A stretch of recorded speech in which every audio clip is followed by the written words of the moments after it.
ମୋ ନାଁ ଜଗନ୍ନାଥ ଲେଙ୍କା। ମୁଁ ତାରିଗାଁଗୁଡ଼ାରେ ରୁହେ। ଥାନା ଗସ୍ତର କାରଣ ହେଉଛି ମୁଁ ଦୀର୍ଘ 2 ବର୍ଷ ତଳେ ଚାକିରି ସନ୍ଧାନରେ ଥିଲି। ସେତେବେଳେ ଯେଉଁ ଇଞ୍ଜିନିୟର ମନୋଜ କୁମାର ନାୟକ ପାରାଦ୍ୱୀପ ଯୁବ ସଂଘ ସଭାପତି ବୋଲାଉଛନ୍ତି, ସେ ଚାକିରି ମୋତେ ଏପରି କରେଇଦେବେ ବୋଲି କହି 6,90,000 ଟଙ୍କା ନେଇଛନ୍ତି ମୋଠୁ।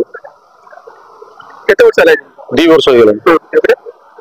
ତାପରେ ଚାକିରି କରେଇଦେବେ କହିକି ନେଲେ, କିନ୍ତୁ ଚାକିରି ହେଲାନି। ମତେ କହିଲେ ଆଜି ହେଇଯିବ କାଲି ହେଇଯିବ ଏମିତି କହିକି ବହୁତ ଦିନ ପଳେଇଲା। ଟଙ୍କା ମୁଁ ମାଗିଲି, ଟଙ୍କା ମତେ ଦେଲେନି। ଲାଷ୍ଟ ବହୁତ ଥର ଦୌଡ଼ିବା ପରେ ମତେ 3,10,000 ଟଙ୍କା ସେ ଫେରେଇଛନ୍ତି। ତାପରେ ଆଉ 3,80,000 ଟଙ୍କା ସେ ମତେ ଦଉନାହାନ୍ତି। ମୁଁ ତାଙ୍କୁ ଦୀର୍ଘ 2 ବର୍ଷ ହେଲାଣି ମାଗୁଛି, ତଥାପି ବହୁତ ଥର ତାଙ୍କ ଘରକୁ ବି ଗଲାଣି। ସବୁ ଜିନିଷ ହେଲା ପରେ ସେ ବି ଦଉନାହାନ୍ତି। ମତେ ଧମକ ଦଉଛନ୍ତି ମୁଁ ଜୟନାକ ନେତାଙ୍କର କର୍ମୀ, ମୁଁ ଯାହା କରିବା କଥା ମୋର କର।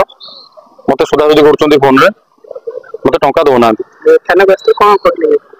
ମୁଁ ଥାନାରେ ଆସିଥିଲି ତାଙ୍କ ନାଁରେ FIR ଦେବା ପାଇଁ, ଯେ ମତେ ସେ ଧମକ ଦଉଛନ୍ତି, ମତେ ଟଙ୍କା ଦଉନାହାନ୍ତି, ହଇରାଣ କରୁଛନ୍ତି। ମୋର 3,80,000 ଟଙ୍କା ଅଛି।